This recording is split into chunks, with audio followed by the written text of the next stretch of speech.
Baik, bismillahirrahmanirrahim. Secara formil, upaya penangguhan penahanan adalah upaya biasa, karena itu bagian dari hak yang diatur dalam KUHP bagi seorang yang berstatus tersangka, karena kepentingan penegakan hukum itu adalah pembuktian di persidangan, bukan menahan orang sehingga berbuat zalim kepada orang yang belum ada putusan terhadap dirinya, apakah dia bersalah terhadap tuduhan yang dialamatkan kepadanya. Namun benar, ada pesan yang ingin kami sampaikan, sebenarnya ini penegasan pesan selanjutnya, bahwa sebenarnya kasus ini bukanlah antara Roy Suryo, Fauzia Setiasuma dengan Saudara Joko Widodo saja. Ini adalah persoalan rakyat yang kebetulan diwakili aspirasi mereka tentang soal ijazah yang selama ini diperdebatkan. Sehingga para tokoh ikut membersamai dalam konteks untuk mengkonfirmasi bahwa perjuangan ini bukanlah perjuangan personal, tetapi ini adalah perjuangan yang menyambung kehendak atau aspirasi rakyat agar dibuka secara terbuka sebenarnya apakah presiden yang pernah menjabat 2 periode jabatannya ini benar-benar memiliki ijazah asli atau sebaliknya telah melakukan kebohongan publik, penipuan bukan hanya kepada rakyat tetapi secara struktural merusak sendi-sendi bernegara dari KPU hingga proses penetapannya sebagai presiden terpilih hingga kebijakan-kebijakannya yang dibuat selama 10 tahun terakhir. Dan perlu kami sampaikan juga bahwa permohonan penangguhan ini sifatnya opsional karena kami belum tahu sikap yang akan diambil oleh Kejaksaan Negeri Jakarta Selatan terhadap perkara ini. Karena sebelumnya penahanan yang dilakukan oleh Polda Metro Jaya itu belum bisa kita ajukan penangguhan karena sedang ada proses pemulihan dan tentu saja kita akan melihat nanti bagaimana sikap setelah pelimpahan kepada Kejaksaan Negeri. Apabila Kejaksaan Negeri mengambil sikap yang sama dengan Polda, maka kami ajukan permohonan penangguhan. Namun apabila Kejaksaan Negeri bersikap adil karena pada saat yang bersamaan Kejaksaan Negeri Jakarta Selatan adalah kejaksaan yang sama yang seharusnya mengeksekusi saudara Sylvester Matutina yang sudah inkrah, tentu tidak memiliki alasan substantif untuk melakukan penahanan kepada klien kami, di mana pada saat yang sama pada putusan yang sudah inkrah, Kejaksaan Negeri Jakarta Selatan juga tak kunjung mengeksekusi Sylvester Matutina. Baik. Artinya Baik, kami sudah mendapatkan poin Anda. Yang kami tidak akan ditahan. Demikian.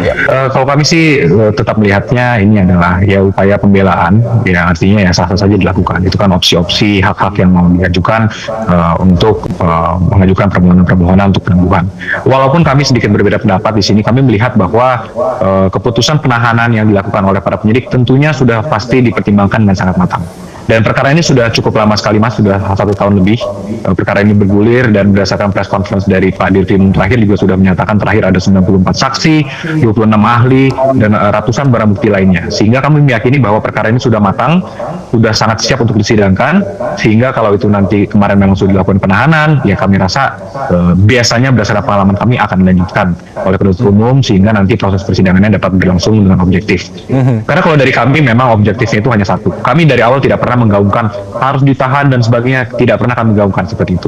Karena objektif kami dari satu adalah satu, ingin perkara ini cepat disidangkan sehingga akhirnya Pak Jokowi klien kami dapat memperoleh suatu putusan dan mendapat kejelasan mengenai status ijazah tersebut. Karena sudah lama sekali kami ingin perkara ini diselesaikan.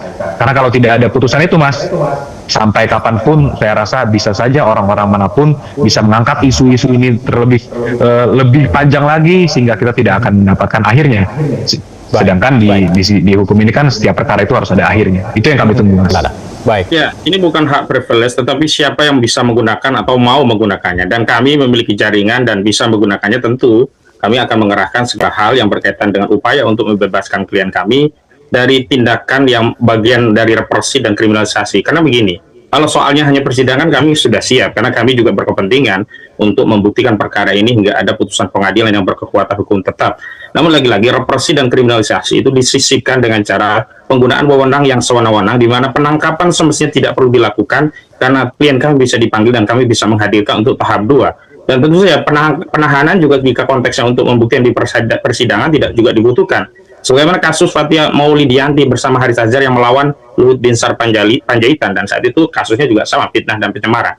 Nah, karena ada intensi dan atensi untuk melakukan penahanan ini setelah melakukan penangkapan, kami melihat ini bukan lagi penegakan hukum biasa yang harus dihadapi dengan cara-cara biasa, tetapi ini adalah alarm kematian hukum, emergency. Maka kami melibatkan tokoh bahwa keadaan hukum di negeri ini sedang tidak baik-baik saja. Mereka turut membersamai dan memberikan apa yang bisa mereka sumbangkan untuk perjuangan ini, agar apa hukum ini benar-benar untuk menegakkan keadilan, bukan untuk melayani kepentingan orang-orang yang ingin merepresi, apalagi melakukan pembungkaman terhadap ya, masih akan berlanjut karena masih ada tokoh-tokoh lain yang terus akan kami konsolidasi dan siapa besok saja, Bang? di Kejaksaan Di antaranya, Bang? Selatan Ya, diantaranya tadi Pak Sedido belum disebutkan, ada juga Pak Marwan Batubara, ada juga nanti tokoh-tokoh dari Bandung, ada juga misalkan di Bandung itu ada kemarin yang kami hubungi di acara Purnawirawan TNI Polri, ada 9 purnawirawan yang sedang dikonsolidasi. Prinsipnya bahwa kami segala hal yang berkaitan dengan potensi untuk mengungkap kezaliman ini akan kami kerahkan, dan ini bagian dari hak konstitusional baik di dalam proses litigasi maupun non litigasi yang memang dijamin oleh konstitusi. Prinsip yang paling utama adalah kami ingin mendedahkan kepada publik tentang kezaliman yang dipertontonkan secara telanjang dan tidak ada malu-malunya karena melakukan penangkapan terhadap anak bangsa seperti film G30 SPKI saja. Ya, tapi padahal upaya untuk melakukan pemanggilan belum dilakukan dan tidak ada lagi penangkapan yang terkait dengan pengerahan tokoh-tokoh besar ini, bukannya ini sebagai intervensi politik atau intervensi hukum maksud kami? Kami sudah melihat sudah ada intervensi duluan, yakni dengan memaksa untuk melakukan penangkapan dan penahanan, di mana ancamannya akan menduduki Kejati DKI, bahkan akan membakar kantor DKI, kantor Kejati DKI, dan hasilnya memang akhirnya ditangkap dan ditahan. Lalu bagaimana mungkin kami akan diam setelah segala hal yang berkaitan dengan intervensi itu terbukti terjadi dan diatensi oleh penyidik Polda Metro Jaya? Apakah kami harus diam ketika kezaliman ketidakadilan ini dipertontonkan begitu rupa?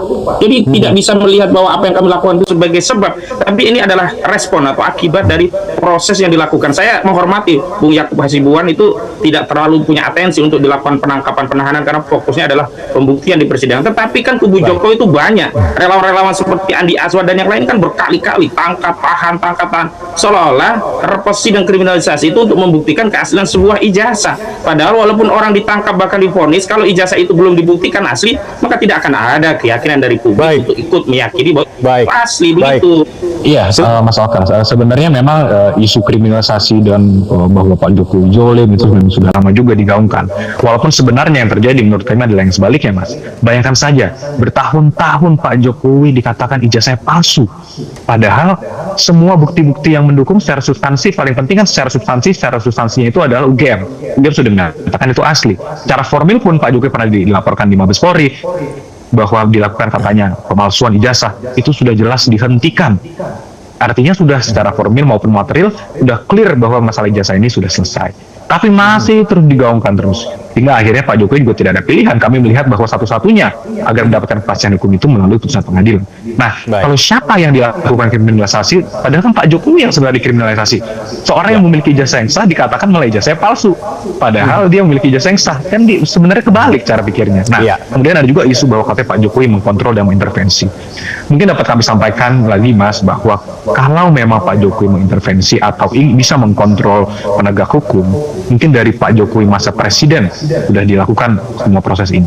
Tapi buktinya apa? Tidak. Pak Jokowi juga dulu pada presiden diam-diam saja. Sekarang sudah Pak Jokowi rakyat biasa, tetap dikatakan dia mengontrol. Padahal kalaupun Pak Jokowi katanya bisa mengontrol, ya apa mungkin selama ini, Mas? Mungkin 1-2 bulan sudah selesai perkara ini. Tapi justru karena Pak Jokowi menyerahkan kepada penyidik secara objektif, makanya semuanya diberikan kewenangan kepada aparat yang berwenang. Ya, menurut kami karena ini sudah dilakukan, tentunya sudah dipertimbangkan dengan matang, dan memang menurut kami sangatlah penting untuk para tersangka secara umum ini ya, secara normatif memang untuk tidak mengulangi perbuatannya. Dan mungkin kalau kami melihat memang ada dugaan-dugaan seperti itu sebelum-sebelumnya, bahwa walaupun sudah status tersangka masih terus setiap hari menggaungkan, padahal Pak Jokowi sudah mengatakan, kami pun secara kuasa hukum sudah terus mengatakan bahwa itu harus dihentikan, apalagi sudah statusnya tersangka, artinya dugaan tindak pidana sudah terbukti dan ini masalah pembuktian di persidangan. Jadi artinya kalau mengenai penangkapan dan penahanan ini semua kan memang sudah diatur di KUHP, dan menurut kami sudah sesuai dengan prosedur yang ada. Sekarang tinggal kita masuk ke persidangan, dan kami juga tidak mau terlalu concern kepada penahanan ini. Concern kami cuma satu, Mas, dari awal. Kita ingin cepat ini disidangkan sehingga masyarakat berhak mendapatkan kebenaran yang asli, dan masyarakat tidak lagi menjadi korban disinformasi publik, karena disinformasi atau hoax ini atau informasi yang tidak benar, yang menjadi korban itu adalah masyarakat, Mas. Ya tentu wajib, karena di tahap pelimpahan itulah nanti yang akan diserahkan pertama berkas perkara, yang kedua bukti-bukti yang berkenaan dengan perkara, dan yang paling krusial adalah penyerahan tersangka yang akan dikaitkan dengan identitas. Apakah benar tersangka ini adalah orang yang ada di identitas yang diserahkan. Nah, setelah itu baru beralihlah kewenangan dari polisi kepada jaksa, dan selanjutnya jaksa baru akan melakukan ya upaya untuk melakukan pelimpahan di persidangan setelah membuat materi dakwaan begitu. Tapi poinnya bukan di situ. Di situ yang paling penting bagi kami, apakah kemudian kejaksaan akan merepetisi kezaliman yang dilakukan oleh kepolisian yang melakukan penangkapan secara zalim, atau memberikan satu keadilan yang bagi masyarakat akan ada harapan bahwa kalaupun polisi zalim, kejaksaan masih bersikap adil karena tidak melakukan penahanan. Bukan soal disidangkan. Kalau disidangkan kami biasa saja, itu biasa dalam persidangan. Tetapi kalau ditahan itu yang zalimnya itu, karena ada sesuatu yang sangat kontras dipertontonkan. Kejaksaan Negeri Jakarta Selatan itu punya utang kepada seluruh rakyat untuk mengeksekusi pendukung Jokowi kelas berat yang namanya Sylvester Matutina. Sudah inkrah sejak 2019, tidak pernah dieksekusi. Lalu apa alasan kepada publik kemudian menahan Roy Suryo dan Tifauzi Jatiyasuma jika untuk yang inkrah saja tidak ditahan? Memang tidak ada urgensi kalau itu kepentingannya adalah untuk membuktikan apakah saudara Jokowi. Bang Husinudin, apa sebenarnya yang mendasari dari permohonan penangguhan penahanan ini? Apakah kita boleh mengetahui kondisi terkini dari psikologis ataupun kesehatan dari Roy Suryo dan Dr. Tiva?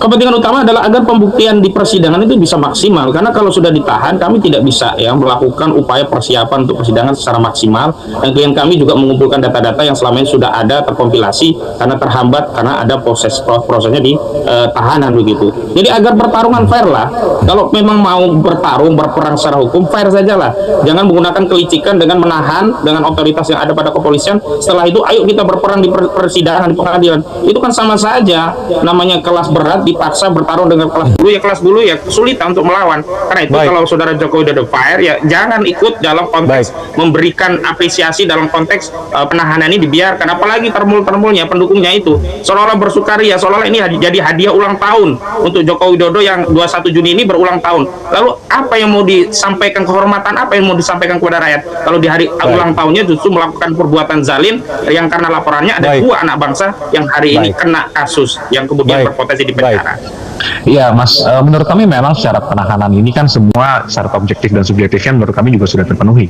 Jadi artinya tidak ada alasan juga menurut kami bagi penyidik untuk mengabulkan permohonan penangguhan tersebut. Walaupun kembali lagi kami hormati permohonan itu merupakan suatu hak seorang tersangka ataupun terdakwa, sehingga ya silahkan saja diajukan. Namun itu kewenangan adalah di instansi yang menahan. Kalau sekarang ini masih di Polri sebagai penyidik, ya maka ini kewenangan Polri sepenuhnya. Dan walaupun nanti jika itu di kejaksaan, nanti akan kejaksaan.